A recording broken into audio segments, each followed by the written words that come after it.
உங்களுக்கு என்ன தோணுது அங்கிள்? பெர்ஃபெக்ட் மேட்ச்மா. இந்த லேடியவே ஃபிக்ஸ் பண்ணிடலாம். உட்காருங்கக்கா. பரவாயில்லம்மா, இருக்கட்டும். இல்ல வாங்க உட்காருங்க. சரிம்மா.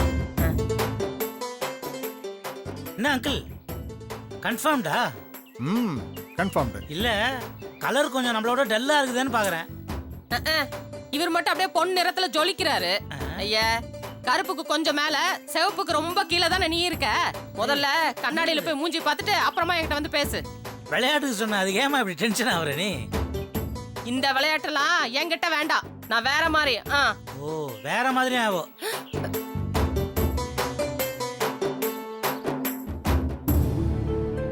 பாரி, கொஞ்சம் அமைதியா இருங்க. அக்கா, பாரி எல்லா விஷயத்தையும் சொல்லிருப்பாருன்னு நினைக்கிறேன். சொன்னாருமா. முதல்ல எனக்கு இதுல இஷ்டம் இல்ல. இது சரியா வருமான்னு தான் நானும் யோசிச்சேன். ஆனா அம்மா அப்பா ஒண்ணு சேர்க்கணுங்கிற உன் நோக்கம் எனக்கு ரொம்ப பிடிச்சிருந்ததுமா.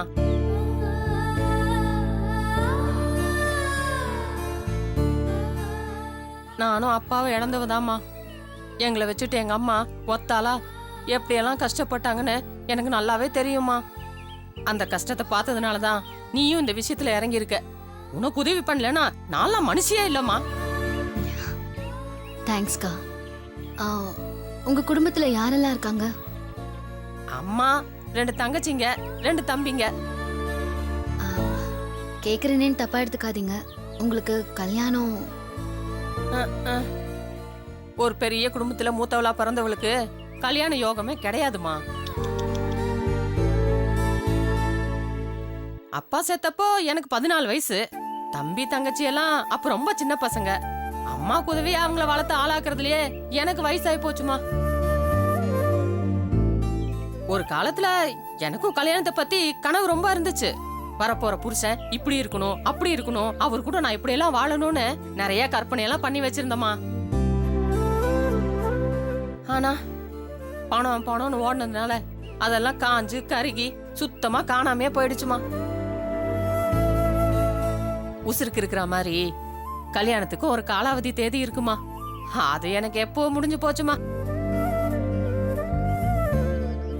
நான், எங்க அம்மா, தம்பி தங்கச்சிங்க எப்பவுமே இதாம்மா என் குடும்பம். இப்போ நானும் உன் குடும்பத்தை சேர்ந்தவன் தானே? இல்ல, நம்மளாம் ஒரே குடும்பம் ஆயிட்டோமேன்னு சொல்ல வந்தேன். இந்த பாருமா, உனக்கு அம்மாவா நடிக்கிறதுல எனக்கு ஒரு பிரச்சனை இல்ல. ஆனா இந்த ஆளுக்கு பொண்டாட்டியா நடிக்கிறதுல சில கண்டிஷன் இருக்கு. ஒரு பேச்சுக்கு பொண்டாட்டின்னு சொன்னா கண்டிஷன்லாம் போட ஆரம்பிச்சிடுவா. பாரி, நீங்க சொல்லுங்கக்கா.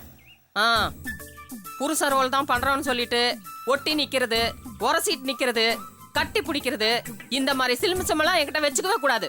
இந்த பாருமா, சினிமா சீரியல்ல கூட இதுக்கெல்லாம் நான் ஒத்துக்கிறதே கிடையாது, தெரியுமா? அப்படியே ஒத்துக்கிட்டாலும் யாராவது வந்துருக்கிற போறோம். யோ, ஒத்துக்காத, நல்ல பழக்கம். அங்க போய் நில்லு. இந்த இடைவெளி எப்பவுமே மெயின்டைன் பண்ணணும். ஒரு அடி மறந்த ஒரே அடி. எனக்கும் ஒரு கண்டிஷன் இருக்கு. என்னது அது? தேவையில்லாம நீ ஏன் பேசும்போது ஏன் நடக்கிற? ஒரே இடத்துல உட்காந்து பேசு. அது வேற ஒண்ணும் இல்ல. எங்க டைரக்டர் எப்ப வசனம் பேசினாலும் நடந்துகிட்டே தான் பேசணும்னு சொல்லியிருக்காரு. அதான். பேமெண்ட் என்னமா எதிர்பார்க்கற? ஒரு நாளைக்கு ஷூட்டிங் போனா எனக்கு 1000 ரூபாய் சம்பளம் தராங்கய்யா. 30 நாள் நான் ஷூட்டிங் போறேன். கணக்கு பார்த்தாலும் 1000, 2000. ஐயா, நீங்களே கணக்கு போட்டு பாத்துக்கோங்களேன். ரொம்ப அதிகமா கேக்குறியம்மா. என்னங்க ஐயா? ஐயா, வேணும்னா இந்த செகண்ட் சண்டே மட்டும் ஒரு நாள் சம்பளத்தை கட் பண்ணிக்கோங்க. ஏன்னா அன்னைக்கு யாரும் என்ன நடிக்க கூப்பிட மாட்டாங்க.